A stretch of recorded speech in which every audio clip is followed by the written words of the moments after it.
Bon, je suis sûre qu'il y a encore des gens qui sont peut-être coincés dans le trafic quelque part. Je sais que c'est jamais évident de venir en ville. Monsieur le député, Madame Baldauf, Excellences et chers invités, Mesdames et Messieurs, bienvenue comme toujours à la Maison de l'Union européenne.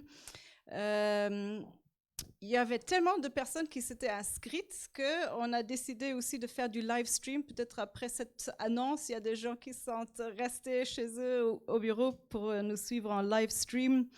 Alors aussi à ceux qui nous suivent par live stream, bienvenue. On a eu, et beaucoup d'entre vous nous ont suivis, on a eu beaucoup de conférences et d'échanges avant les élections européennes. Je dirais quasi quotidiennement. Ça, on ne va pas s'arrêter, ça va continuer parce que l'Europe doit continuer à se construire et on est là pour ça et on est là pour nous échanger avec vous.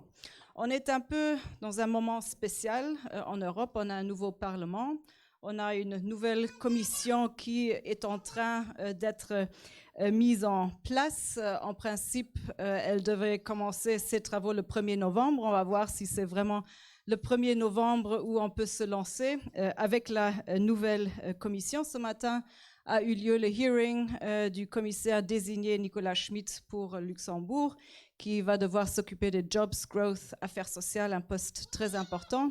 Et évidemment, ça c'est étroitement lié aussi avec l'avenir professionnel de notre invité d'honneur ce soir. Mais tout d'abord, j'aimerais remercier Madame Baldauf, la présidente de Femmes d'Europe, pour cette initiative aujourd'hui. Depuis que moi je suis là, on n'a pas fait de choses ensemble. Merci pour cette belle initiative. Bravo. Merci aussi à notre invité d'honneur d'avoir accepté cette invitation. Je crois que tu te sens vraiment chez toi ici et tu es toujours la bienvenue.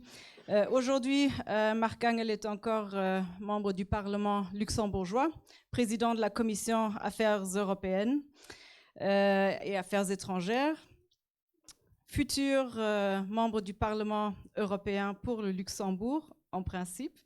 En tout cas, je serais triste de te perdre dans ta capacité de président de la Commission des Affaires étrangères au Parlement luxembourgeois parce qu'on a travaillé ensemble vraiment de façon très étroite. Tu es un Européen convaincu et c'était toujours un très, très grand plaisir de travailler avec toi. Le thème qui a été choisi pour la conférence d'aujourd'hui, c'est un thème extrêmement important, le rôle des parlements nationaux.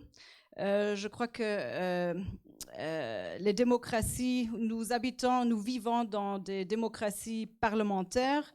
Les membres du Parlement représentent les citoyens, alors votre travail, c'est d'une extrême importance.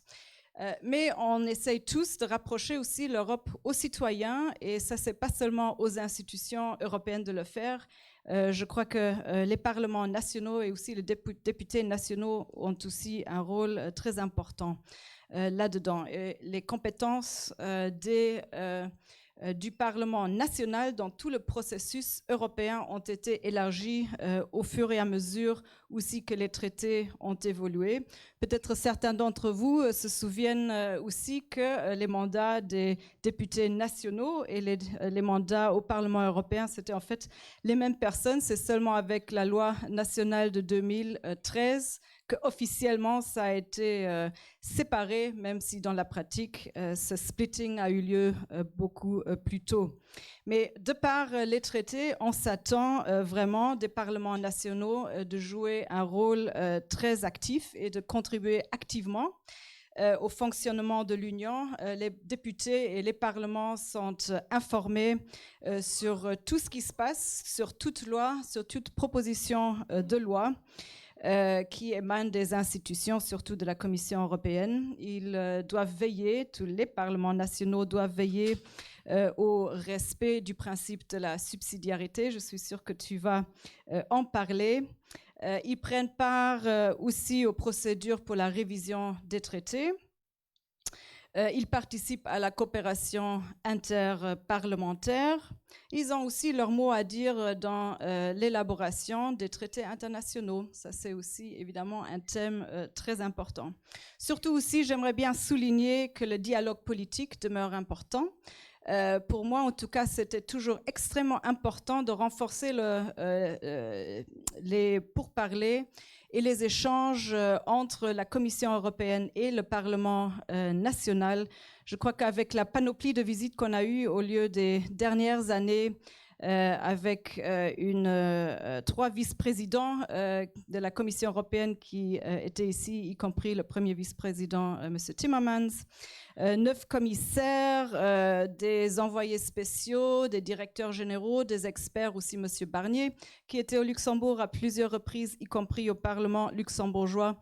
Je crois que ces échanges-là sont extrêmement importants et avec la nouvelle commission aussi, ça va se poursuivre évidemment. Et pour moi, c'est aussi à chaque fois un moment spécial de présenter au Parlement luxembourgeois le programme de travail de la Commission européenne chaque automne. Comme ça aussi, je peux avoir le feedback du Parlement, des parlementaires pour ce qui leur semble est important sur les dossiers importants sur lesquels ils veulent travailler avec la Commission. Alors maintenant, on est là pour écouter Marc Angels, c'est son expérience personnelle et son expérience professionnelle qui sera importante et intéressante pour nous tous. Je suis sûre que tu seras aussi ravi par la suite de répondre aux questions de notre public. Et par la suite, comme toujours, je vous invite à prendre un verre de l'amitié ensemble et de continuer les échanges aussi un peu plus informels ici à la Maison de l'Europe. Alors, merci Marc et je te passe la parole.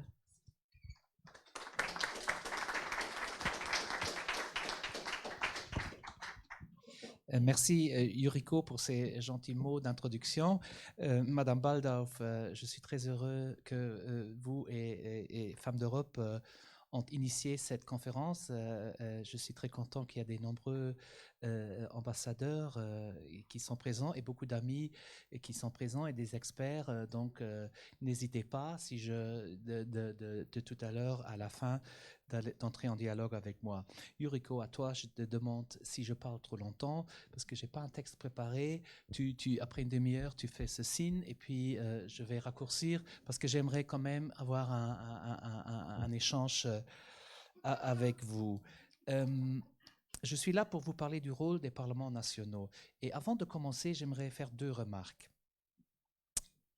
Et c'est ça ce que j'aimerais que vous reteniez de cette conférence. Première remarque. Si un jour vous rencontrez un député d'un parlement national et qui dit « Ah, c'est pas notre faute, c'est l'Europe, c'est Bruxelles », vous devez l'interpeller et vous devez lui demander « Alors, qu'est-ce que vous avez fait au Luxembourg ou je ne sais pas, dans n'importe quel autre pays, qu'est-ce que vous avez fait en tant que parlementaire national pour contrecarrer ou pour... Est-ce que vous êtes occupé de cela au Parlement? Est-ce que vous avez interrogé vos ministres quand ils étaient au Conseil de l'Europe, au Conseil des ministres? Est-ce que vous avez cherché un dialogue politique avec la Commission européenne? Parce que tout ça est possible et c'est de ça que je vais vous raconter aujourd'hui. Et j'aimerais aussi que le grand public, que les gens sachent que Bruxelles, nous sommes Bruxelles, je suis Bruxelles. Les parlementaires luxembourgeois sont Bruxelles aussi. Souvent, Bruxelles est caricaturisé, on fait semblant, on fait croire aux gens que ce sont des extraterrestres qui sont à Bruxelles. Mais Bruxelles, c'est qui? C'est d'abord un commissaire, chaque pays envoie un commissaire, donc il y a un commissaire luxembourgeois, un commissaire français, c'est nos ministres que nous avons élus dans nos pays, qui représentent nos pays, qui sont co-législateurs quand ils sont au Conseil des ministres, et ce sont nos députés qui sont élus, voilà, et c'est des fonctionnaires issus de nos pays qui sont là à Bruxelles et qui travaillent pour cette cause commune, pour cette grande maison de l'Europe. Donc, et nous, parlementaires nationaux, nous avons aussi un rôle à jouer. Je vais sortir mes petites notes. Donc ça, c'est 2 choses que j'aimerais qu'à la fin, vous reteniez de mon petit exposé ici. Donc, il faut d'abord dire qu'il y a plusieurs domaines d'action de l'Union européenne. L'Union européenne ne peut pas tout faire. Il y a un partage du travail entre l'Union européenne et les parlements nationaux ou les régions ou les communes. Donc l'Europe ne peut tout faire et tout ce que l'Europe est autorisée à faire est ancré dans des traités. Et l'Europe ne peut pas faire plus que ce qui est ancré donc dans les traités. Et puis il y a 3 principes selon lesquels qui déterminent dans quel domaine l'Union européenne peut intervenir. C'est le principe d'attribution. Donc l'Union européenne dispose uniquement des pouvoirs qui lui ont été conférés par les traités, ce que je viens de dire, et ces traités sont ratifiés, bien entendu, par tous les parlements nationaux, par tous les États membres. Et il y a le principe de proportionnalité, c'est-à-dire l'action de l'Union européenne ne peut aller au-delà de ce qui est nécessaire pour atteindre les objectifs des traités. Et un 3e principe, c'est le principe de subsidiarité, c'est-à-dire dans les domaines où l'Union européenne où les États membres peuvent agir, l'Union européenne ne peut intervenir que si son action est plus efficace. Si l'action d'un pays membre est plus efficace, il faut qu'on fasse cela, on traite cela au niveau d'un pays membre. Ou si une action politique est plus efficace, si une entité locale, au Luxembourg, nous ne disposons pas de parlements régionaux, mais même une commune peut régler ce problème, alors il faut le faire à ce niveau-là. Et c'est là que nous intervenons beaucoup, de contrôler cette subsidiarité, qui fait quoi, et c'est un de nos rôles. Et puis, il y a le problème ne se pose pas quand il s'agit d'une compétence exclusive de l'Union européenne. Là, c'est très clair, on sait ce que l'Union doit faire. Et puis, il y a bien sûr les compétences exclusives, c'est tout ce qui touche à l'union douanière, les règles de concurrence, la politique monétaire et surtout les accords de commerce. Mais là, les parlements sont toujours intéressés de voir si c'est des accords mixtes, c'est-à-dire des accords qui concernent les États nationaux et l'Union européenne, ou si c'est des accords qui concernent uniquement l'Union européenne, mais on peut en revenir après en parlant de certains exemples. Puis il y a Alors il y a aussi les compétences partagées, c'est pas le micro, c'est ma voix. Il y a aussi les compétences partagées, marché unique, l'emploi et les affaires sociales. Ce matin, on a bien écouté M. Schmitt, comme il a convaincu les députés européens de dire que ce n'est pas que l'Europe qui va s'occuper de toutes ces histoires, mais c'est surtout des matières partagées et la pêche, l'agriculture, les transports, etc. Et puis, il y a des matières où l'Europe, où les États membres légifèrent, mais l'Union européenne porte son aide. C'est la santé publique, la culture, le tourisme, l'éducation, etc. et la formation. Ça, c'est des domaines plutôt ce qu'on appelle la compétence d'appui. Donc, voilà, c'est dans ce cadre que les règles sont établies. Alors, comment est organisée au Luxembourg la Chambre des députés pour faire son travail européen? Nous disposons au sein du Parlement, au sein de l'administration parlementaire, d'une session européenne qui est constituée de 5 personnes. C'est assez peu quand on compare à un pays comme Malte ou un autre petit État comme la Slovénie qui ont au minimum 10 personnes. Mais je vais y revenir par après parce que dans la déclaration gouvernementale, heureusement, le gouvernement a dit qu'il faut changer cela. Et aussi au sein du bureau de la Chambre des députés, nous sommes en train de discuter de cela, comment on peut mieux organiser ces travaux. Chaque groupe politique a aussi un attaché Europe pour s'occuper. On a eu un supplément d'aide budgétaire de la part du Parlement dans les groupes politiques pour employer une personne qui s'occupe des dossiers européens, donc avoir un attaché européen. Moi, je préside donc la Commission des affaires étrangères européennes, du développement et de la coopération, de l'asile, et c'est un agenda assez large. Et nous avons la particularité, mais nous ne sommes pas le seul pays, à ne pas avoir une commission spécifique pour les affaires européennes. Et c'était une décision politique. Pourquoi? Nous sommes un petit parlement, nous ne sommes que 60 députés, et dans notre parlement, nous voulons que chaque député ait, à côté de sa dimension locale, ou surtout nationale, parce que nous sommes des élus nationaux, mais que chaque député ait aussi cette dimension européenne. Nous ne voulions pas d'une caste au sein du Parlement, des experts, une élite qui s'occupe des documents européens et les autres ne s'en occupent pas. Donc, En pratique, comment ça fonctionne? Nous réunions toujours le lundi matin à 9 heures. Pourquoi le lundi matin à 9 heures? Parce que ça permet d'inviter nos 6 députés européens à la Commission des affaires européennes. Nous avons la chance d'être à proximité de Bruxelles et de Strasbourg. Quand les autres voyagent de Tallinn ou de Stockholm vers Bruxelles, le lundi matin, nous pouvons profiter de la présence de nos députés européens au sein de la Commission des affaires étrangères. Et ça me semble très important de garder ce contact entre les députés européens et nationaux, parce que nous sommes petits, nous sommes peu, et c'est intéressant de comment on peut bien faire avancer l'Europe et défendre les intérêts luxembourgeois en Europe, tout en faisant progresser l'Europe, bien entendu. On n'est pas là pour freiner l'Europe. Donc, le lundi matin, nous avons ces réunions, et c'est toujours très intéressant aussi d'écouter nos amis parlementaires européens. Et si jamais maintenant je vais changer en Europe, je vais bien entendu revenir dans ma commission le lundi matin en tant que membre du Parlement européen. Qu'est-ce que nous faisons aussi tous les lundis matins? Tous les lundis matins, nous analysons la liste de tous les documents, de toutes les communications que Bruxelles nous envoie.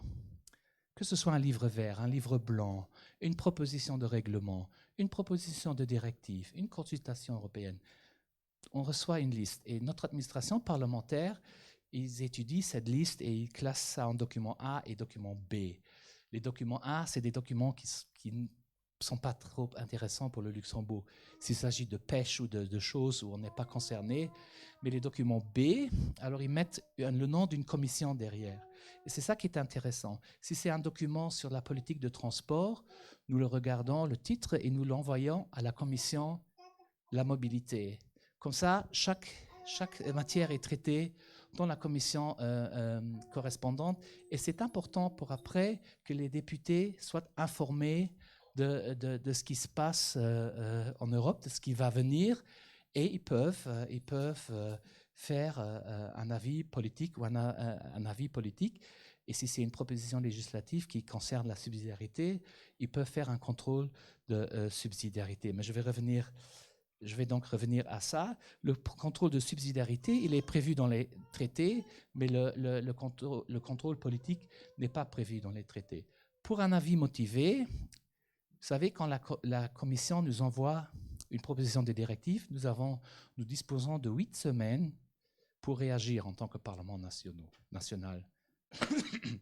8 semaines.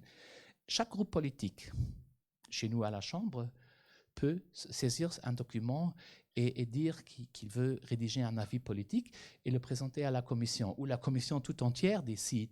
C'est important, il faut faire un avis politique là-dessus, un avis motivé, pardon, et puis on envoie cet avis motivé à Bruxelles et nous recevons une réponse de la Commission. Voilà. Et les avis politiques, il en est de même. Après, j'ai une liste ici, je vais vous donner quelques exemples de ce qu'on a fait les dernières années. Donc,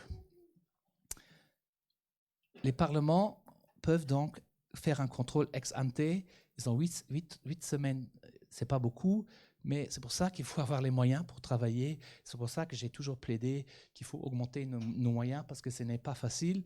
Et tout à l'heure, je vais aussi dire qu'on a quand même beaucoup d'aide de la part du ministère des Affaires étrangères, de ces gens qui s'occupent des affaires européennes, et on est aussi très soutenu par cette maison-ci, et Yuriko qui l'a dit, qui vient souvent chez nous à la commission. Alors, le Parlement national, ils ont la possibilité de montrer un carton jaune.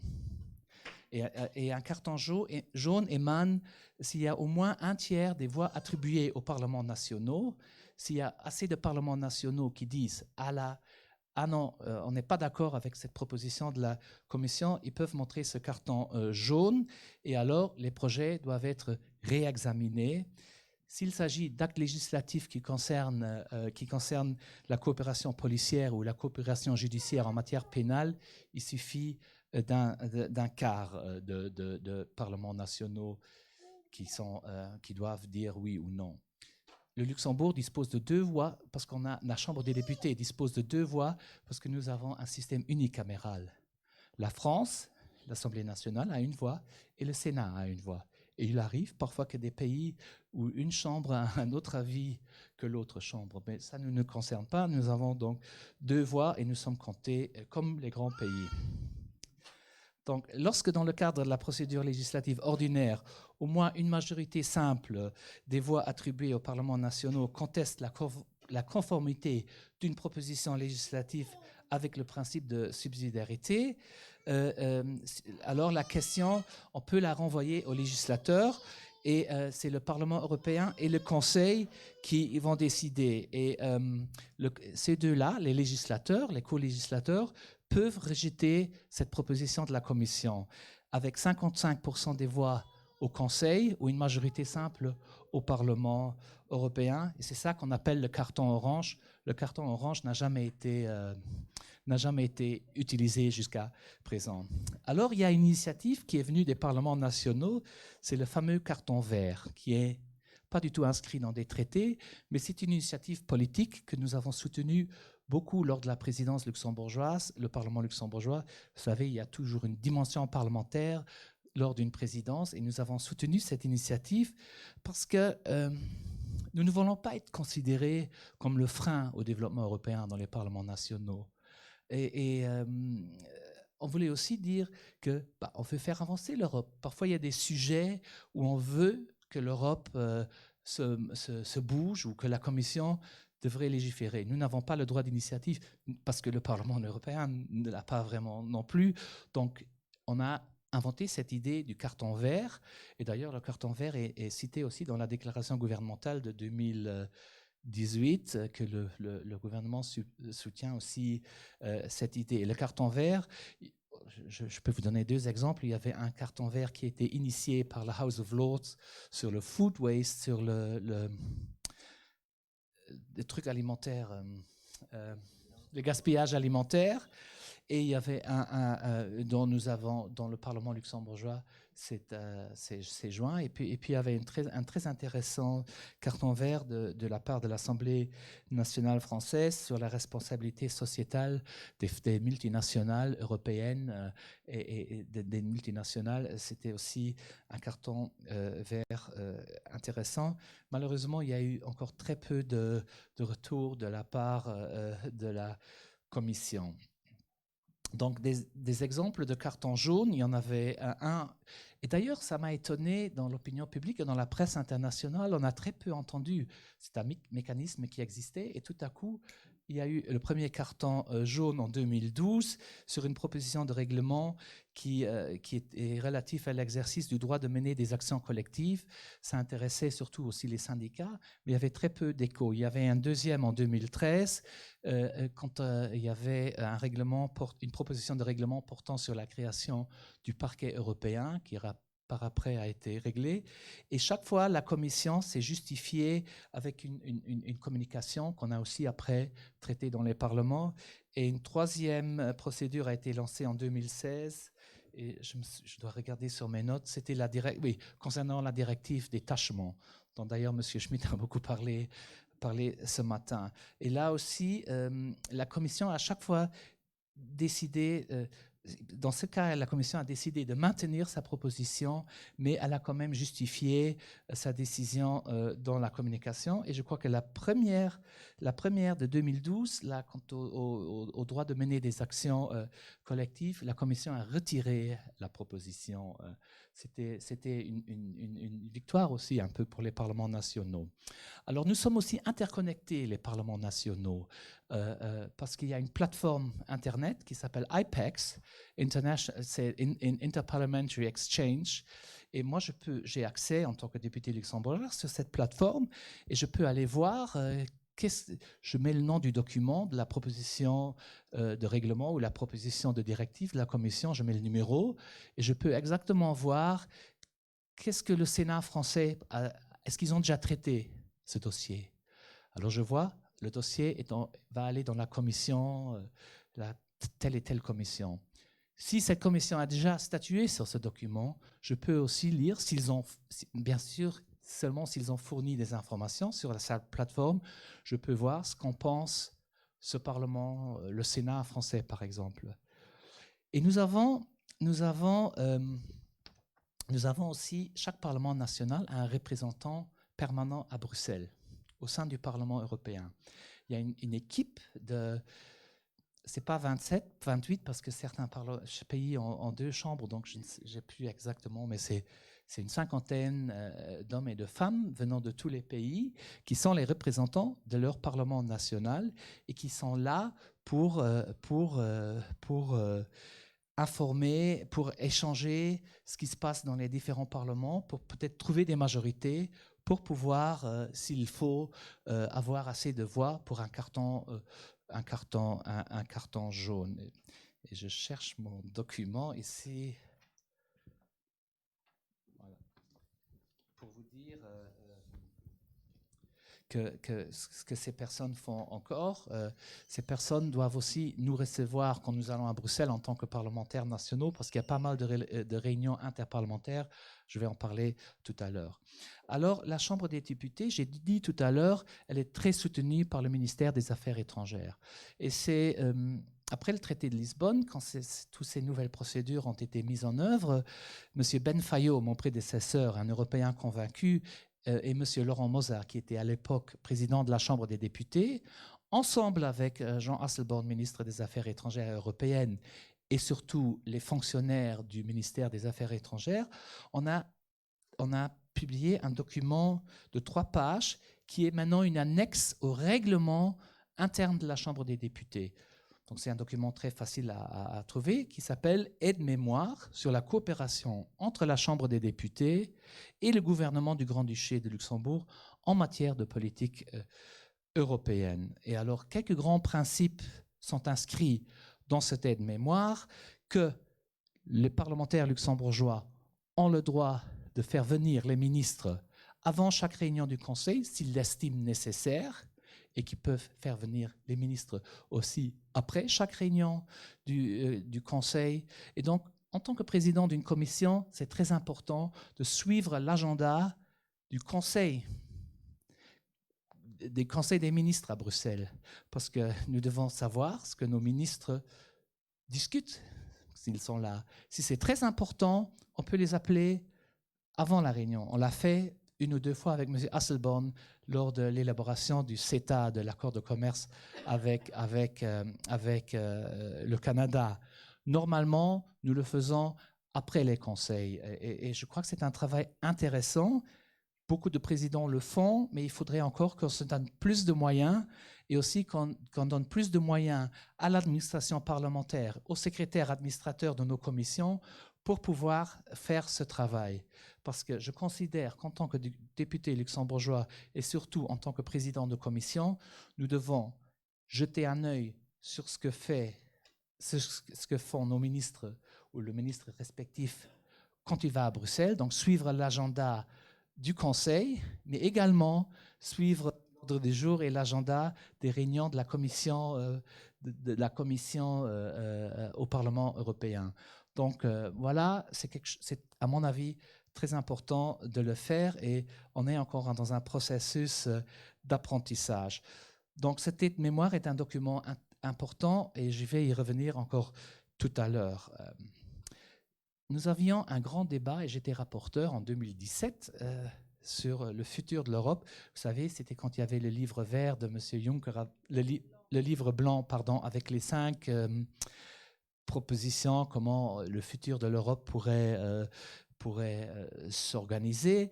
Et c'était aussi, on était en pleine négociation et discussion sur le futur de l'Union économique et monétaire. Alors nous avions un débat d'orientation à la Chambre des députés, et j'étais auteur d'un rapport, et nous avons aussi pris une résolution à la Chambre des députés pour mieux encore faire notre homework, nos devoirs en tant que responsable de parlements nationaux en ce qui concerne les affaires européennes. Alors, nous nous sommes engagés à prendre en considération encore plus large les questions législatives européennes, et de mieux suivre encore les dossiers européens, et d'améliorer encore la collaboration avec les ministères. D'ailleurs, nous nous sommes mis d'accord, et je crois que les travaux sont en train de commencer lentement entre l'administration parlementaire et le ministère pour revoir cette aide-mémoire, pour voir ce qu'on peut améliorer et pour voir ce qu'on peut, changer. Nous avons aussi insisté sur l'invitation du Premier ministre à la commission compétente selon l'ordre du jour du Conseil européen quand les chefs d'État et de gouvernement se réunissent. Et je dois dire que Xavier Bettel, chaque fois, je n'ai même pas besoin de l'appeler, chaque fois qu'il y a un conseil où il y a vraiment des choses importantes qui sont discutées, le lundi après, il est présent à la commission des affaires étrangères. D'ailleurs aussi Jean Hasselborn, chaque fois qu'il y a un conseil affaires générales qui suivait le dossier Brexit, il est venu chaque fois à la Chambre des députés nous rendre compte de ce qui a été décidé. Et je me souviens même qu'on a eu des réunions le samedi matin, durant la phase très chaude du dossier CETA, quand il y avait un conseil commerce International Trade, il est venu à la commission, il a insisté pour venir tout de suite le samedi pour informer le Parlement. D'ailleurs, le ministère des Affaires étrangères publie 2 rapports importants, et je dois dire, à mea culpa, on devrait faire plus avec ces rapports. Le ministère des Affaires étrangères publie un rapport annuel, je crois que c'est au début du semestre, sur la transposition des directives, pour dire où nous en sommes. Il dresse le tableau des directives et de voir où nous en sommes, est-ce qu'on est en retard et quelles directives on a transposées. Et un rapport sur toutes les activités Union européenne faites par le ministère. C'est un rapport très important aussi. Une autre chose que nous faisons, et Yuriko l'a annoncé, chaque fois que la Commission, à la fin de l'année, il propose le programme de travail pour l'année suivante. C'est important aussi, et là il y a Yuriko qui vient toujours à la Commission pour nous en parler, et nous avons des représentations de notre représentation permanente à Bruxelles. Nous avons le directeur ou la directrice des affaires européennes, ça dépend.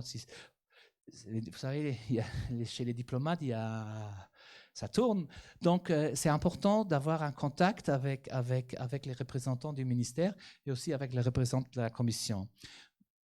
Monsieur Juncker, président de la Commission européenne, il a beaucoup de mérite, mais un très grand mérite de la perspective des parlements nationaux, c'est qu'il a dit à ses commissaires, vous devez vous rendre dans les États membres. Nous avons reçu toute la commission en 2015, quand il y avait la présidence luxembourgeoise, et maintenant ils ont fait ça depuis lors. Dans chaque pays qui a la présidence, au début de la présidence, toute la commission se rend dans ce pays, et nous avions la chance que tous les commissaires sont venus dans nos commissions. Mais à part cela, Yuriko l'a dit, nous avons reçu beaucoup de commissaires tout au long des dernières années, c'est très important, surtout des dossiers délicats comme le commerce international. Madame Malmström était là 3 fois, on a organisé, et c'est important aussi, et nous avons stipulé ça dans cette résolution, nous avons dit qu'il faut aussi, en tant que Parlement national, créer un dialogue avec la société civile. Et je me souviens très bien du hearing qu'on avait organisé avec Madame Malmström. À l'époque, il y avait encore le TTIP, l'accord de commerce avec les États-Unis, qui était un dossier très chaud. Et là où on a réussi à la Chambre des députés d'avoir un dialogue entre la société civile, Madame Malmström et les députés luxembourgeois. Qu'est-ce que nous faisons encore ? Il y a beaucoup de réunions interparlementaires. Il y a des réunions interparlementaires que j'appellerais institutionnalisées. D'abord, il y a la COSAC. La COSAC, j'ai l'honneur d'être président de la délégation luxembourgeoise de la COSAC. C'est la conférence des organes spécialisés dans les affaires communautaires.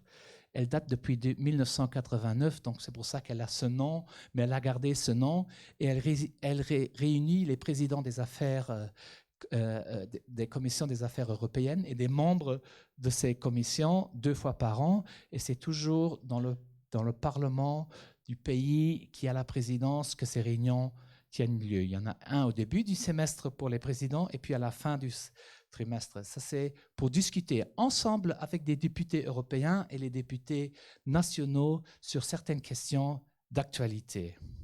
Puis, il y a la conférence interparlementaire pour la politique étrangère et de sécurité commune et la politique de sécurité et de défense commune, la PESC et la PSDC. Et elle existe depuis 2012. Et là aussi, on se rencontre 1 fois par semestre pour discuter ensemble de ces questions il y avait toujours la haute représentante qui était présente aussi, ou d'autres commissaires. La dernière fois, on a discuté aussi sur l'élargissement. Il y avait le commissaire Hahn pour parler sur les pays des Balkans occidentaux. Donc, ça, c'est aussi toujours important de se réunir et de discuter sur ces questions intéressantes. En ce moment, mes collègues sont à Helsinki pour ce qu'on appelle la conférence article 13. Mais elle a un nom très compliqué, c'est pour ça qu'on l'appelle article 13. C'est la conférence interparlementaire sur la stabilité, la coordination économique et la gouvernance au sein de l'Union européenne, SCEG. Personne ne retient ce nom, donc on dit article 13, parce que c'est l'article 13 de ce traité sur la stabilité, coordination et gouvernance qui stipule le rôle des parlements nationaux. Et c'est pour ça qu'elle a ce nom. Et c'est une conférence aussi assez intéressante où, d'ailleurs, pas mal de députés luxembourgeois ont plaidé maintenant pour que le semestre européen soit aussi vu un peu plus d'un point de vue social. Et cela rejoint exactement ce que M. Schmidt nous a raconté ce matin. Et puis, le dernier bébé de cette coopération interparlementaire institutionnalisée, c'est le Joint Scrutiny Group Europol, en français, Groupe de contrôle parlementaire conjoint Europol. Il a été lancé il y a depuis 2 ou 3 ans, ça existe, parce que je me souviens, c'était sous présidence luxembourgeoise, on a dû travailler sur comment fonctionne un règlement d'ordre intérieur. Alors, il y a toujours une petite guéguerre entre le Parlement européen et les parlements nationaux. Combien de membres le Parlement européen peut envoyer, combien de représentants des parlements nationaux. Mais c'est aussi un groupe de contrôle intéressant parce qu'il assure le contrôle politique des activités d'Europol. Voilà, parce que c'est important, c'est des questions qui ont affaire avec l'incidence sur les libertés et les droits fondamentaux. Donc, il y a toujours le directeur exécutif de Europol qui est là. On peut l'interroger en tant que parlementaire. Et c'est des discussions qu'on fait ensemble avec la commission Libé du Parlement européen. À côté de ces réunions interparlementaires institutionnalisées, souvent le Parlement européen, les commissions invitent les parlementaires nationaux à venir débattre avec eux. J'ai récemment encore assisté à une commission AFET, c'est la commission des affaires étrangères du Parlement européen. Monsieur McAllister avait invité les députés nationaux pour discuter avec lui du Brexit. On avait Monsieur Barnier qui était présent et il y avait aussi à l'ordre du jour l'élargissement, la question des Balkans occidentaux. Souvent, les pays candidats sont également invités, donc nous pouvons avoir un large débat entre les différents parlementaires et c'est toujours intéressant de pouvoir discuter avec les commissaires ou avec M. Barnier, bien entendu. D'ailleurs, M. Barnier est venu 3 fois à Luxembourg au Parlement pour nous informer sur le Brexit. La première fois, c'était pour nous expliquer sa feuille de route. Et puis, au cours des négociations, que je ne vais pas rentrer dans les détails, il est venu 3 fois.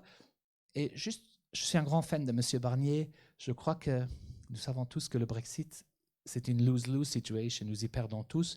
Il y a juste une chose positive. Je crois que beaucoup de gens ont compris ce que l'Union européenne nous rapporte. Et je crois que le succès aux élections européennes, qu'enfin, dans beaucoup de pays, il y avait plus de gens qui sont allés voter, est en lien direct avec cette méthode, avec cette transparence que M. Barnier a mis au jour. Mon dernier document ici, c'est quelques phrases de l'accord de coalition, de l'accord gouvernemental, et je vais vous lire tout simplement. Afin d'intégrer davantage la politique européenne dans les débats sociétaux au Luxembourg et de renforcer la transparence et le contrôle démocratique, la coopération avec la Chambre des députés sera renforcée pour discuter la position luxembourgeoise sur l'ensemble des dossiers politiques législatifs européens. Dans ce contexte, l'aide-mémoire sur la coopération entre la Chambre des députés et le gouvernement en matière de politique européenne sera évaluée et adaptée. Donc, il y a du pain sur la planche. Et l'introduction d'un carton vert qui permettrait aux parlements nationaux d'inviter la Commission européenne à présenter un projet de législation sera promu au niveau européen. Donc, nous avons quand même aussi un soutien du gouvernement dans notre initiative de carton vert, ce qui me réjouit particulièrement parce que je me suis pas mal engagé dans cette question. Je crois que je vous ai assez parlé maintenant et j'aimerais bien avoir un échange avec vous et je peux vous donner des exemples concrets ou je ne sais pas, vous pouvez poser n'importe quelle question. Je suis à vous. Merci beaucoup pour votre attention.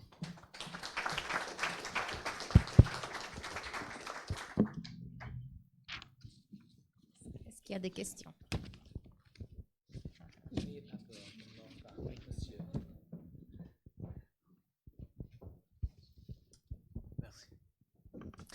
Bonsoir, merci pour votre discours.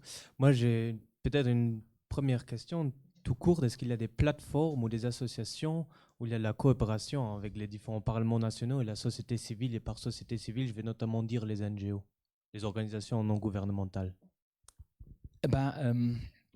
C'est une très bonne question. Nous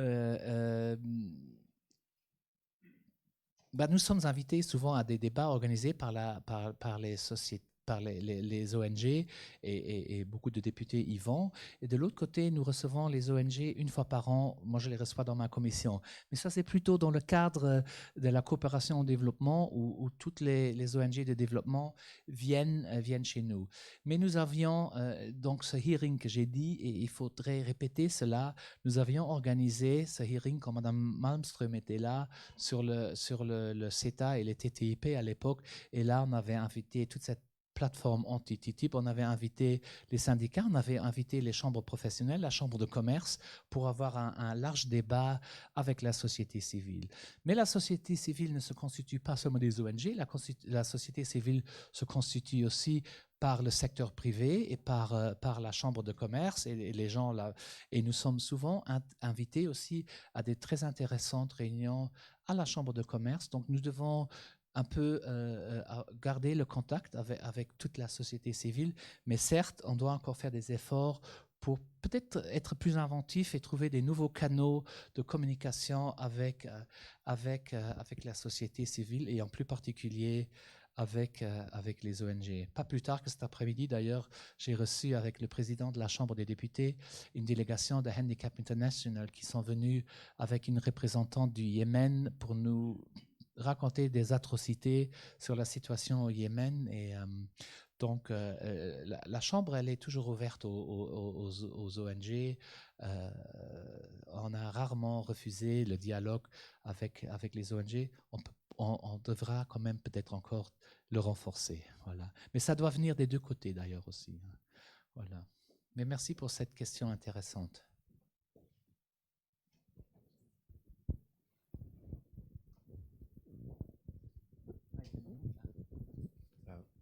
Vous avez expliqué que le rôle des parlements nationaux ont un rôle de contrôle sur les initiatives de la Commission, donc contrôle des subsidiarité, proportionnalité, et le troisième, je ne me souviens plus. C'est la subsidiarité, le contrôle de subsidiarité et de proportionnalité surtout. Il y a un autre principe, le principe d'attribution, mais bon, mais surtout on fait un contrôle politique et le contrôle de subsidiarité avec un avis motivé, il est inscrit dans les traités. Et pour le reste, un exemple d'un contrôle politique, c'est par exemple, il y avait, je l'ai ici, il y avait un livre vert sur l'initiative citoyenne européenne. Là, la Chambre des députés a écrit à l'époque, c'était en 2010, nous avons fait tout un avis sur cette initiative citoyenne européenne, les points forts et les points faibles, et nous avons reçu ça c'était un avis politique. Un avis motivé, c'est quand on a vraiment une proposition législative, une proposition de règlement, et là on avait fait, par exemple, un des derniers, c'était en 2016, où on a fait un avis motivé il n'y a pas eu trop de parlements qui ont fait la même chose, sinon il y aurait eu un carton jaune, mais c'était sur la proposition de directive du Conseil concernant une assiette commune pour l'impôt sur les sociétés et sur la proposition de directive concernant une assiette commune consolidée pour les impôts sur les sociétés Axis. Ça, c'était par exemple un exemple d'un accord, d'un avis motivé. On en avait fait un autre dans le cadre d'une directive qui venait, qui concernait la politique agricole. Mais je dois dire qu'on était un peu paresseux en tant que Parlement national les dernières années. Tous les ans, j'ai oublié de dire ça, la Commission publie tous les ans un rapport sur les interventions des pays, et on peut voir des parlements qui sont très actifs. Et souvent, c'est des parlements qui ont aussi beaucoup de moyens, qui ont des services de recherche européennes. Donc, c'est pour ça que je plaide pour nous renforcer, parce que nous ne sommes que 60, nous faisons le même travail que le Bundestag, qui sont, je ne sais pas, à 700 ou je ne sais pas à combien ils sont, que d'autres grands parlements. Et en plus, nous sommes encore membres dans plusieurs commissions, et donc je ne veux pas me plaindre. Mais c'est pour ça que c'est important d'être épaulé et de vraiment d'être épaulé. Et sans l'aide du ministère, déjà, on ne pouvait pas faire ce travail convenablement. Et on doit ce travail à nos citoyens parce que c'est notre rôle aussi. Souvent, j'ai l'impression que le contrôle est trop fixé sur la Commission. Il ne faut pas oublier le Conseil non plus, hein. Le Conseil, et c'est ça, c'est important de voir ce que nos ministres font, ce qu'ils décident et ce qu'ils font quand ils sont à Bruxelles, où vous savez qu'il y a ça 3 fois par an, je ne sais plus les mois, combien, 3 mois, que les réunions du Conseil se passent ici à Kirchberg. Ce qui est un avantage, ce qui est pas mal, parce que souvent, en bilatéral, on peut recevoir des ministres qui sont là. Et je dois aussi, il y a un représentant du ministère, je dois remercier le ministère que chaque fois qu'il y a des politiciens qui sont en visite officielle, ici, souvent, on nous arrange, le protocole du ministère arrange une entrevue avec le Parlement, et c'est très intéressant aussi, et ça fait partie aussi de notre travail quotidien. Voilà. Juste une Oui. petite question encore. Cet avis intervient intervient après que la Commission ait publié son initiative, mais avant que le Parlement, dans le cas des procédures de codécision, avant que le Parlement et les conseils soient engagés. Oui. Le problème, c'est les problèmes des 8 semaines. On a essayé d'élargir cela, mais pour cela, il faudrait changer le traité.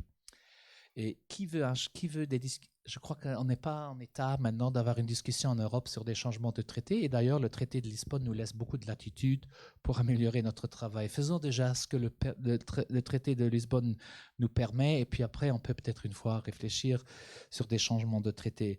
La Commission, elle a réagi sur cela. Et puis, ils ont décidé que pendant l'été, Noël et Pâques, les vacances de Pâques, les vacances de Noël, les 2 semaines, ce délai de 8 semaines est interrompu. Ça nous donne un peu de latitude aussi. En tant que luxembourgeois, nous avons un avantage aussi, parce que les délais de 8 semaines comptent à partir du moment où toutes les traductions sont finies. Et souvent, le document original est en anglais ou en français. Donc, nous avons un peu un avantage qu'on puisse déjà, si on est vraiment intéressé, avoir le document à temps. Mais pour cela, il faut suivre l'actualité européenne. Et ce n'est pas facile, surtout encore, maintenant je peux ouvrir un autre débat luxembourgeois, la double casquette en tant que conseiller communal, bon, ça va encore, mais échevin ou bourgmestre, it's a bit too much à la fin du compte. Donc, mais nous avons cette chance que souvent nous avons un peu plus que 8 semaines à cause de cette situation linguistique. Il y avait monsieur et puis l'ambassadeur. Pardon. Moi, j'ai vu sur la salle. Pardon. Vous nous avez expliqué l'aide-mémoire. Est-ce qu'il vous arrive, en tant que commission, de donner un mandat impératif au ministre avant qu'il parte au Conseil, comme c'est par exemple le cas au Parlement danois, où ça arrive très souvent? Et peut-être une autre question, vous allez passer de l'autre côté en novembre. Qu'est-ce que vous allez changer dans les relations entre les députés européens et la Chambre des députés luxembourgeoise? Alors, pour la première, nous avons une autre culture comme au Danemark. Nous ne donnons pas de mandat au début. on avait fait une fois une semi-exception, c'était avec le CETA, avant la signature, avant que M. Hasselborn est allé signer. On avait une discussion au Parlement où on avait une résolution, une motion, et le gouvernement devait se tenir à cette motion, mais c'était en dialogue avec le ministre. Mais nous n'avons pas cette culture, et je trouve qu'il faut laisser une flexibilité aussi. On ne veut pas vraiment... nous voulons faire avancer l'Europe, hein, et nous savons que l'Europe se construit sur le compromis. Donc, c'est pour ça que je crois que la façon de faire est la bonne. Alors, si je change de côté, d'ailleurs, parfois, partout où je marche, je vais maintenant, les gens me disent « Ah, vous nous quittez, vous nous quittez. J'ai l'impression que je vais mourir, que je vais atterrir au ciel. » Mais je ne vais que jusqu'à Bruxelles et à Strasbourg, c'est à 200 km d'ici. Et j'existerai toujours, je serai ici le lundi et le vendredi. Et je ne vais certainement pas, et ce que font mes collègues, ce n'est pas notre rôle quand on est élu député européen de disparaître à Bruxelles ou à Strasbourg. Et on est là pour faire notre travail, mais aussi pour to bring Brussels back to Luxembourg et to bring Strasbourg back to Luxembourg. C'est notre rôle. Et d'ailleurs, le commissaire Schmidt s'est engagé, comme il est de mon parti, j'ai fait la campagne électorale avec lui. Il s'est dit, si jamais je serai commissaire, je vais m'engager à ne pas oublier le Luxembourg. Ça ne veut pas dire qu'il va être un commissaire luxembourgeois et comme il l'a dit ce matin, il sera européen, il a un mandat européen, mais il a quand même une responsabilité d'expliquer la politique européenne à ses concitoyennes et concitoyens, les résidents du Grand-Duché, et je suis sûr qu'il va aussi soigner le dialogue avec, d'ailleurs ce matin il a dit, avec tous les parlements nationaux, avec les États membres, mais plus particulièrement aussi avec le Luxembourg. Donc j'aimerais venir tous les lundis à la Commission des Affaires étrangères ici le matin, avant de partir sur Bruxelles, et j'aimerais continuer à faire du lobbying au sein de l'administration parlementaire, et je crois que M. Etchen, il est tout à fait conscient du fait de renforcer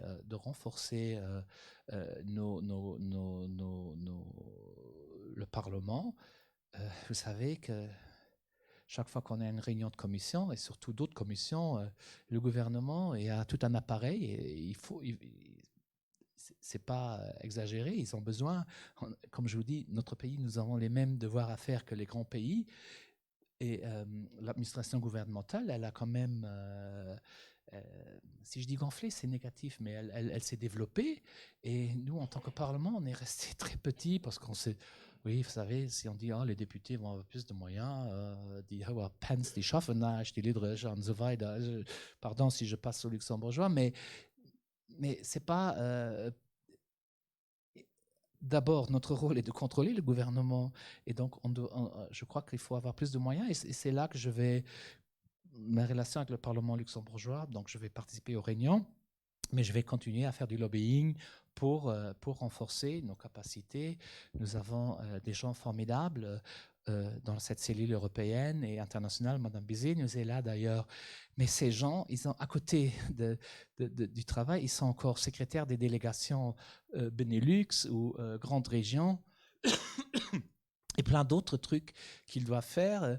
Et donc, nous devons absolument renforcer les moyens du Parlement luxembourgeois, et je suis sûr que ça va aller dans la bonne direction, et nous devons encore faire des efforts pour porter plus souvent des sujets européens à l'ordre du jour des sessions plénières.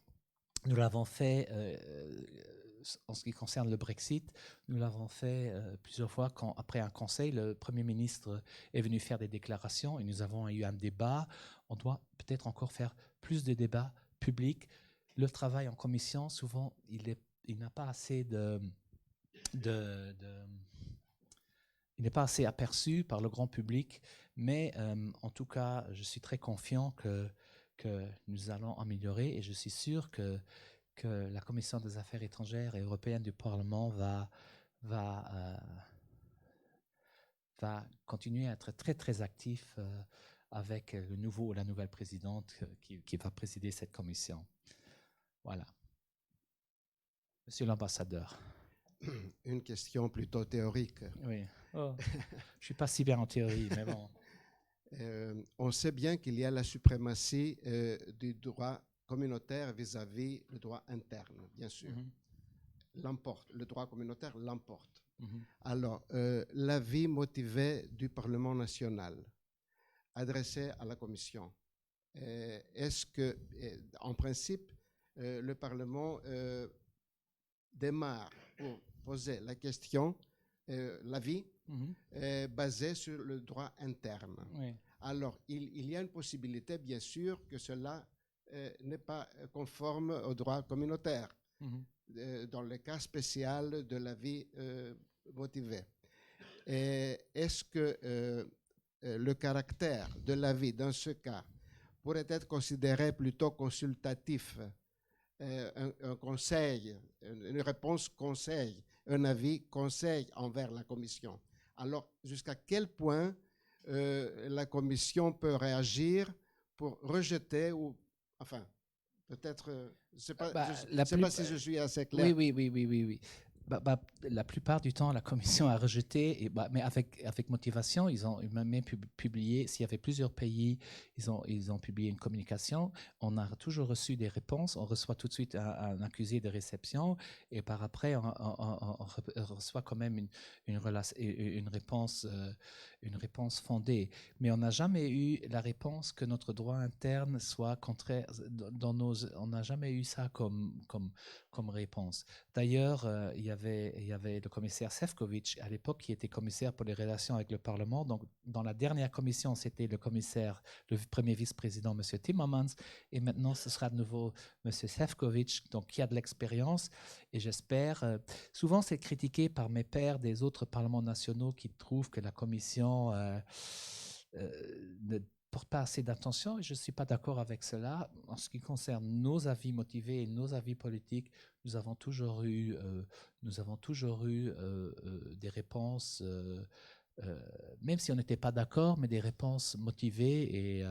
Et d'ailleurs, à part des avis motivés et des avis politiques, on a souvent on a même adressé parfois d'autres demandes à la Commission.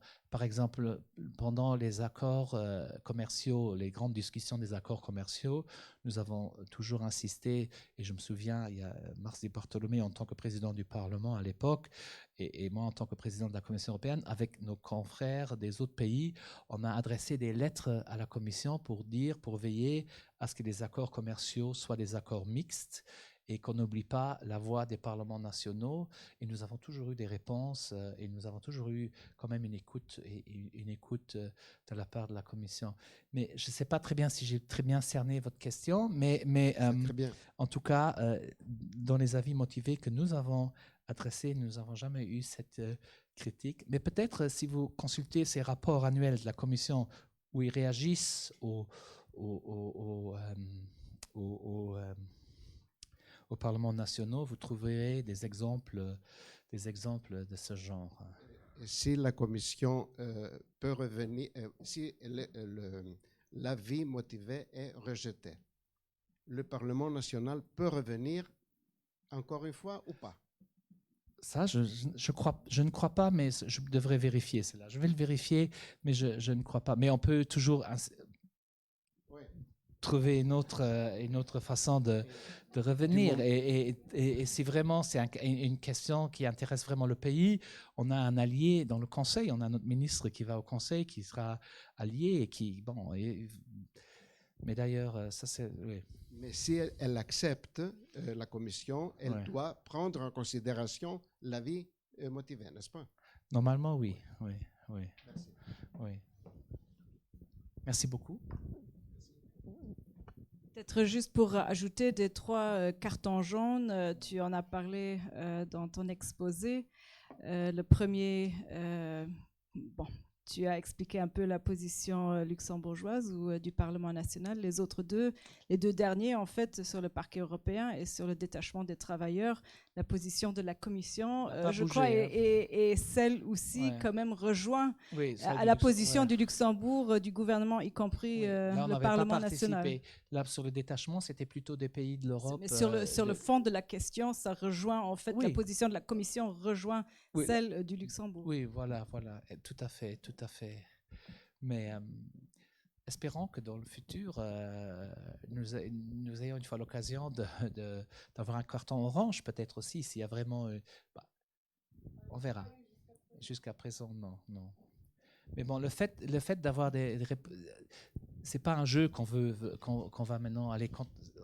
Il n'y a pas de jeu. C'est peut-être pour ça qu'il y a seulement 3 cartons jaunes. Et c'est pas vraiment maintenant le but qu'on va montrer les muscles et de dire on va être contre tout ce qui vient de Bruxelles. Pas du tout. Mais il y a aussi des consultations quand même qui se font. Oui, justement. De plus, oui. Les citoyens, les stakeholders, tout le monde est consulté. Et si ça c'est pris en compte en amont du dépôt.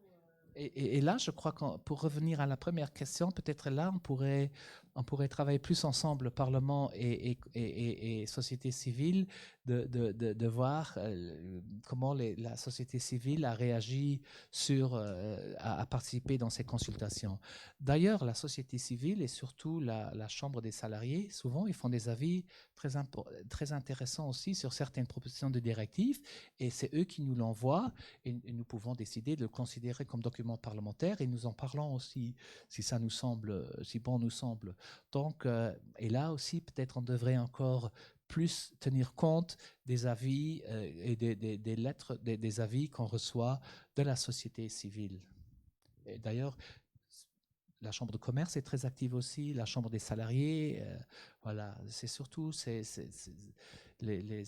organes qui nous envoient parfois leurs avis sur les propositions. D'ailleurs, sur le site de la Chambre des députés, vous trouvez dans la section Affaires européennes toute cette liste qui nous est communiquée chaque semaine, de tous les documents qui émanent de Bruxelles. Voilà. Amigo. Merci. Bernardo. Merci Marc. Aujourd'hui, il y a, comme toujours, beaucoup de problèmes au monde, globalement, dans les guerres, les tensions commerciales, etc. Mais il y a une question, pas des dernières dates, mais qui est très répandue, c'est la question de l'environnement. Donc il y a au monde une pression terrible, une pression nécessaire peut-être envers les hommes politiques, non, pour régler ou pour essayer de lutter mieux contre le changement climatique, n'est-ce pas? Donc je me demande, chaque décision est un peu cross-cutting, non? D'une façon horizontale, c'est coupé en regardant toujours l'environnement. Alors je me demande qu'est-ce que le Parlement européen, cette nouvelle législature, pourrait faire pour faire la pression à quelques gouvernements, aux hommes politiques qui sont parfois surpassés. Oui. Nous voyons une réalité et on demande des actes, des décisions, et en général, les gens ne voient pas des décisions telles quelles. J'aimerais dire 2 choses. Une première chose, je constate l'état actuel et le passé. Je crois qu'un pays comme le Luxembourg n'aurait pas des lois environnementales aussi cohérentes et progressistes s'il n'y avait pas eu les directives européennes qu'on a dû transposer. Les zones naturelles, tous les zonages et tout ça, je crois que grâce à l'Europe, on a un arsenal législatif déjà pas mal en ce qui concerne l'environnement. Je ne vais pas dire que ça suffit, mais j'ai l'impression, c'est une impression personnelle, qu'on ne serait pas là si on n'avait pas eu la pression de Bruxelles. Maintenant, je suis très content que la nouvelle présidente désignée, Mme von der Leyen, a une de ses priorités, c'est le New European Green Deal, et qu'un des vice-présidents exécutifs, en la personne de Frans Timmermans, est responsable de cela. Donc cela va jouer un rôle très important. Vous voyez, je porte le pins des Nations Unies, de l'agenda 2030, des 17 objectifs du développement durable. Et d'ailleurs, le développement durable, c'est la question environnementale, mais elle est accompagnée d'une question sociale et d'une question économique. Et M. Schmidt, ce matin, l'a dit aussi que cette transition écologique qu'on doit absolument réussir doit être accompagnée de mesures sociales, etc., pour que le grand public l'accepte. Donc, je crois que le message en Europe est entendu et que l'Europe va inciter tous les États membres, et il y en a encore qui sont réticents envers Paris, l'accord de Paris, etc. Mais je crois que le message est passé et j'espère que l'Europe va être plus courageuse qu'il y a quelques mois où il y avait des réunions où on n'a pas beaucoup avancé sur ce point de vue-là. Et là, je compte sur un Parlement européen vraiment fort qui va pousser cet agenda et j'espère que les pays membres vont suivre. Mais là, on a de nouveau le rôle important de la société civile qui doit faire pression et qui doit nous pousser à aller plus loin. Et il y a les intérêts économiques, bien sûr, mais bon, je crois que beaucoup de firmes sont aussi en train de comprendre que tout ce qui est lié au changement climatique, ça donne aussi des chances. Il y a aussi des nouvelles opportunités qui s'ouvrent, donc et aussi pour l'emploi. M. Schmitt l'a dit, si on investit dans le renouvelable, ça crée des emplois et ça peut créer des emplois très délocalisés dans des régions. Et je crois que c'est ça où on doit travailler dans les années prochaines en ce qui concerne l'environnement et le climat et de l'associer à la question économique et à la question sociale.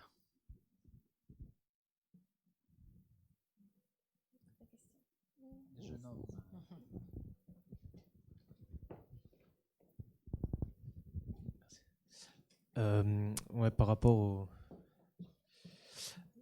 les échanges interparlementaires, est-ce que ça peut aussi, autre que de constituer une plateforme de dialogue et d'échange permanent, est-ce que ça peut aussi aller dans la direction d'une pression politique qu'on peut exercer sans pourtant piétiner sur le droit de souveraineté des autres États? Oui, on a fait des déclarations communes. Il y a chaque fois, par exemple, il y a la COSAC qui se réunit, on a des conclusions et des contributions. C'est deux documents qui sont envoyés à la Commission.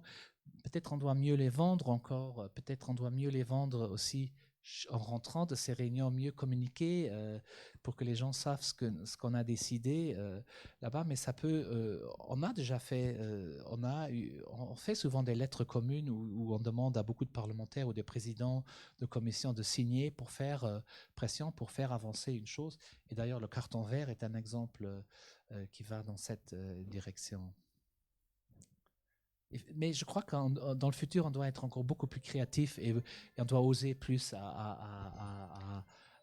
utiliser cela pour faire avancer des choses ou pour parfois même pas faire avancer des choses, mais déjà pour to raise awareness. Comment on dit ça? To raise awareness pour sensibiliser un problème. Oui, par rapport à ça, si ça peut créer de la pression, moi je me demande, par exemple, c'est un grand débat, par exemple pour la question du devoir de vigilance de la part des entreprises. Ouais. Est-ce que là, il y a un dialogue qui a lieu pour l'instant entre l'Europol ou le COSAC ou les autres plateformes? Je sais qu'en tout cas, dans la déclaration gouvernementale du Luxembourg, le gouvernement luxembourgeois s'est engagé de faire avancer cette question au niveau européen. C'est une question à laquelle je m'intéresse beaucoup. Je sais que nous avons une société civile très active au Luxembourg. Il y a eu ce carton vert de la part des Français déjà. Et je ne peux pas vous dire maintenant concrètement où on en est le dossier, mais je suis sûr qu'avec le travail, déjà, si je vois le travail engagé qui se fait au Luxembourg, je peux m'imaginer qu'à Bruxelles, le lobbying est encore plus grand. Et lobbying, vous voyez, ça peut être positif aussi. C'est pas souvent ce terme est lié à quelque chose de négatif. Donc, ce lobbying de la part de la société civile soit encore plus fort à Bruxelles. Et j'espère que que la loi en France, d'ailleurs, il y a une loi en France. Les Français, ils ont une loi. Et M. Macron ne l'a pas changée. Hein. C'est intéressant. D'ailleurs, il était ministre de l'économie quand elle est passée en France. Il était encore du côté du président Hollande à l'époque. Et la loi, elle est passée en France. Et je crois que ça peut nous servir d'exemple. Et j'espère qu'on avancera sur ce dossier qui n'est certes pas un dossier facile, je l'avoue. Hein. Vous avez le nom de la loi, peut-être? Je peux.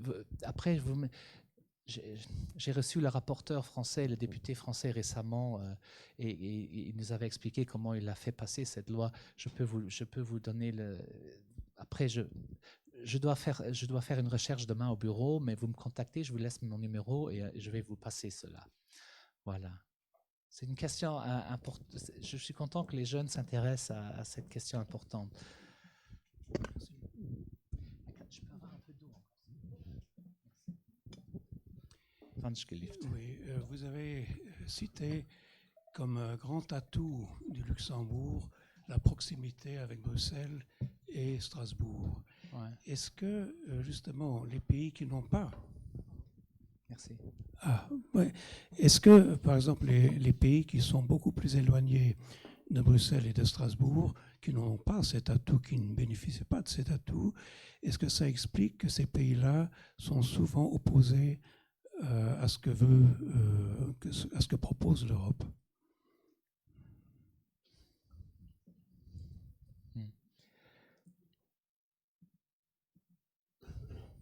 Il y a des pays très européens comme le Portugal. Lisbonne est quand même très loin aussi de Bruxelles. Il y a des pays comme la Grèce, qui est un pays très pro-européen, et l'Espagne. Il y a quand même une distance énorme aussi entre Lisbonne, Madrid et Athènes. Je crois que c'est moins cette distance géographique, c'est plutôt le vécu de certains pays, leur histoire, leur tradition. Vous faites référence à certains pays de l'Est. Et je crois qu'ils ont cet héritage de l'influence de l'Union soviétique. Et parfois, il y a des hommes politiques qui n'ont pas encore compris que l'Union européenne n'est pas l'Union soviétique, que l'Union européenne est une union démocratique. Et je crois que c'est un peu cela qui puisse expliquer ce que vous venez d'évoquer. Mais là aussi, il y a aussi des exceptions. Et peut-être... nous, les pays fondateurs et les pays de l'Europe de l'Ouest, nous avons peut-être été parfois un peu hautains quand on parlait de nouveaux pays, mais ces pays existent souvent plus longtemps que nous, donc peut-être ça aussi, mais j'espère qu'on fera des progrès dans ce sens-là dans les prochaines années. Je vous raconte une petite anecdote. Lors de la présidence luxembourgeoise en 2015, donc il y a cette dimension parlementaire des présidences, et j'étais en troïka avec la présidence avant nous, l'Italie, et ceux qui avaient non, l'Italie c'était après nous, je crois, et la Latvia, Lettonie, et donc j'avais beaucoup affaire à eux. Et puis les Italiens, tout ce qu'ils parlaient, c'était la Méditerranée, les problèmes de la Méditerranée, et les Baltes, ils n'ont parlé que de la Russie, et le problème de la Russie, et les uns ne voulaient pas savoir de l'autre. Et finalement, tout à coup, quand la Russie s'était mixée en Syrie, on a vu que ça concerne aussi les Italiens et les pays du Sud, parce qu'avec la crise des réfugiés, quand il y a la route des Balkans de l'Ouest, on a vu que le problème de l'Italie, c'est aussi le problème de la Pologne, et le problème de l'Hongrie et de la Pologne, c'est aussi le problème de l'Espagne et du Portugal. Et c'est cette prise de conscience, il faudra encore qu'on travaille sur cette prise de conscience, qu'on a nos frontières communes, c'est nos frontières.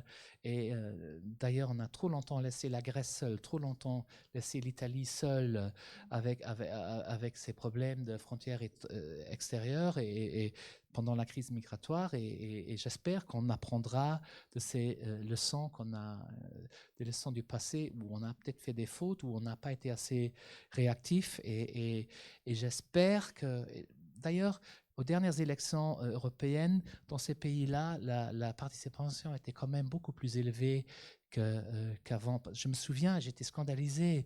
Un pays que j'adore, la Slovaquie, je me souviens, en 2014, il y avait 13% de la population qui participait aux élections. Et là, j'ai vérifié ces chiffres, il y a quand même une augmentation. Bon, on n'est pas encore aux chiffres luxembourgeois ou belges parce qu'on a le droit de vote obligatoire, mais quand même, il y avait plus de citoyens. Donc, je crois que ça va aider. Le fait aussi, comment Mme van der Leyen a modelé la commission, ça pourra aider aussi. Mais, par exemple, quand on a distribué les postes principaux, je trouve qu'il n'y a pas vraiment un bon équilibre.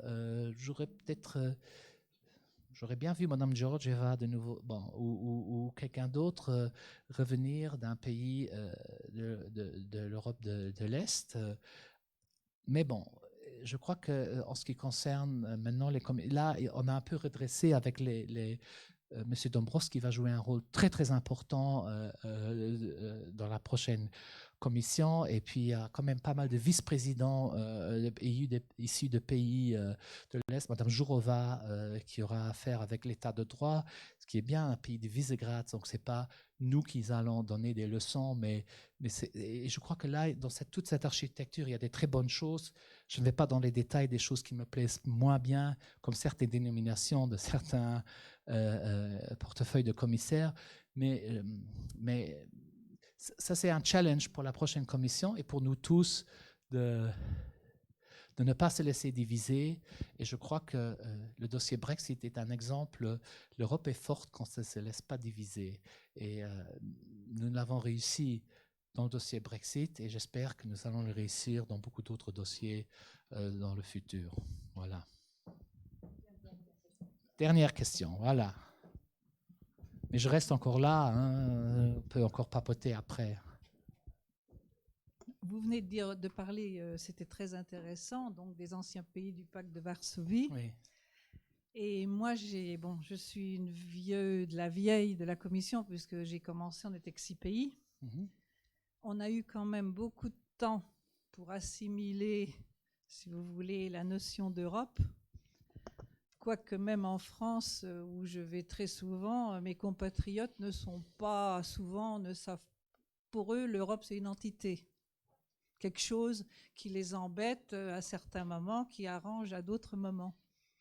Maintenant, les pays de l'Est, il ne faut pas oublier non plus qu'ils étaient, donc c'était l'Union soviétique, Ben oui. Et je parle avec des parlementaires et je parle aussi avec des citoyens lambda. Pour eux, l'impression qu'ils ont, c'est que, en fait, ils sont passés d'un espèce de régime potentat à un autre régime potentat. On ne leur explique pas les enjeux et ça a été trop vite pour eux. Il ne faut pas oublier non plus qu'il y a eu la guerre en Yougoslavie, qui n'est pas venue par l'opération du Saint-Esprit non plus. Et quelque part, ils ont l'impression, quand je discute, qu'ils sont un peu les otages entre deux mondes, surtout pour les plus anciens. Bon, pour les jeunes, il n'y a pas de problème. Et la question que je me pose, je trouve qu'il y a une très mauvaise éducation, que ça soit même dans les pays anciens, que dans les nouveaux, au sujet de à quoi sert l'Europe, pourquoi elle est là. Nous, on a eu la guerre. Ça allait de soi. On nous a dit, ça c'est fini, il n'y aura plus jamais de guerre, tout le monde va être ensemble. Bon, ce qui s'est avéré faux, on l'a vu par la suite.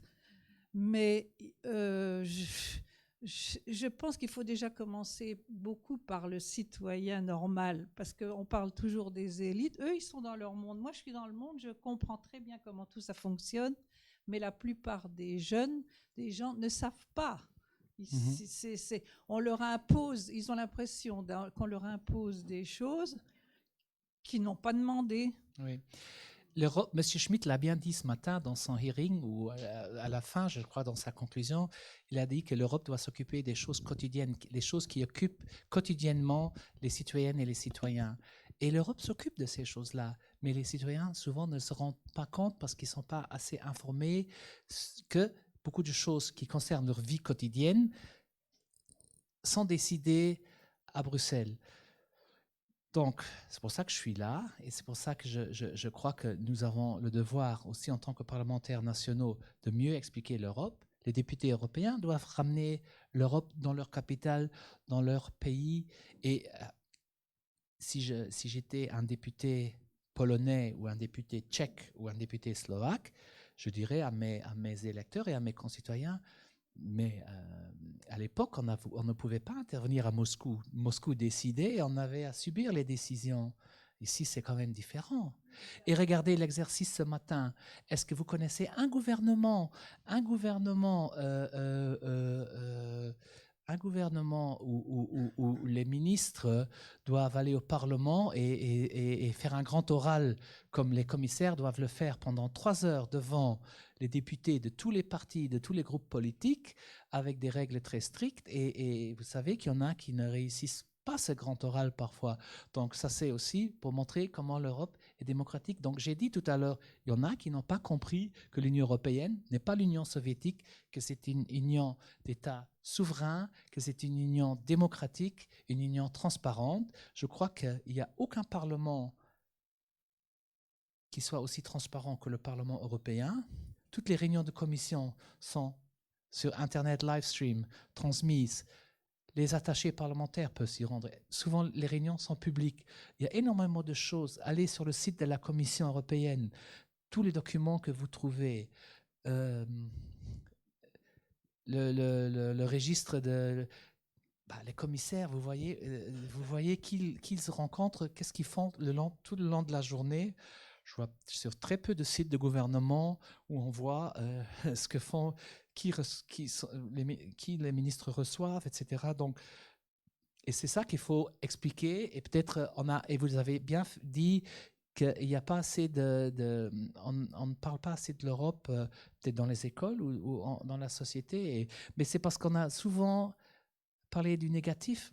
D'ailleurs, le référendum en Grande-Bretagne, moi, je n'étais pas du tout étonné. Je savais que ça allait foirer parce que si les hommes politiques rentrent et ils disent pendant des années « Oh, Bruxelles, etc. », alors c'est normal que les gens après votent. Donc, c'est important le langage, etc. et la communication.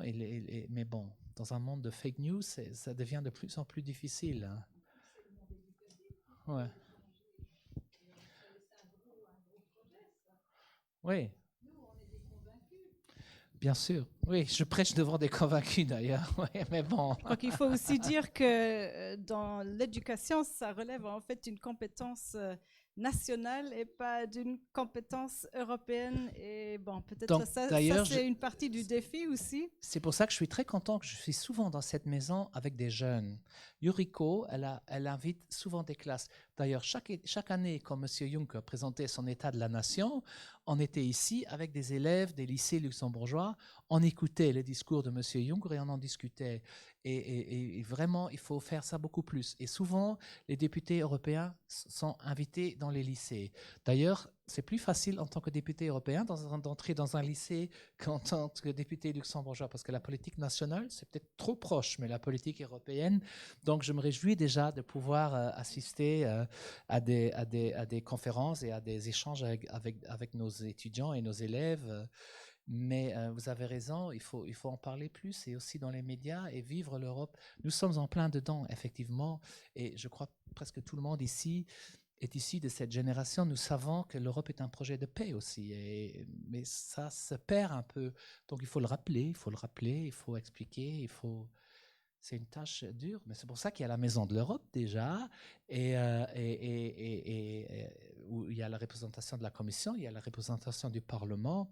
Je crois qu'il y aura un parlementarium bientôt aussi à Luxembourg. Donc voilà, ici, oui, vous avez raison. Souvent, mes collègues polonais, tchèques me disent « Toi, tu es du Luxembourg, vous vivez l'Europe tous les jours. » Nous étions dans des sociétés très fermées où il y avait très peu d'étrangers. Les seuls étrangers qu'il y avait, c'était des Vietnamiens ou des pays communistes où il y avait un échange des Cubains, mais on n'a pas cette... Donc, il faut nous comprendre. On les comprend aussi, mais oui, nous, on a aussi mis du temps, donc... Mais peut-être, moi je crois que ça va aller dans la bonne direction. Soyons optimistes. Mais on va continuer la discussion, je suis sûre. Marc, un grand merci à toi pour ton exposé. Un grand merci à vous tous aussi pour votre participation et toutes vos questions. Un grand merci à Madame Baldov pour l'initiative. Elle m'a demandé, elle veut rien dire, mais pour les femmes d'Europe, il y a un site internet. Alors, si ça vous intéresse, allez consulter, s'il vous plaît, le site internet des femmes d'Europe. Et bon, je sais que tu vas pas partir sur la Lune. Tu auras beaucoup de travail aussi à Bruxelles, une fois là, Bruxelles ou Strasbourg. En tout cas, pour la Commission européenne, le contact et l'échange permanent avec les parlements nationaux demeure d'une très très grande importance. La commissaire, la présidente désignée, Madame von der Leyen, a dit ou a instruit son futur collège qui est en train d'être composé d'aller dans tous les États membres dans la première moitié de son mandat, du mandat de la future commission. Ça veut dire que aussi au Luxembourg, on aura 27, en principe 27 commissaires qui vont, je dirais, débarquer dans les prochains 30 mois. Tu ne vas pas chômer. Hein. Ça veut dire, dans la moyenne, on exclut le mois d'août, ça veut dire un commissaire par mois. Avec lesquels, évidemment, une partie du programme sera toujours, et j'insiste là-dessus, d'aller au Parlement national, c'est important. Évidemment, le contact et les échanges avec le gouvernement, avec les stakeholders, et comme toujours, et là, j'insiste aussi, et Madame von der Leyen l'a dit elle-même, le contact avec les citoyens, que ce soit dans les villes, que ce soit hors des villes. Il ne faut pas toujours rester dans les capitales.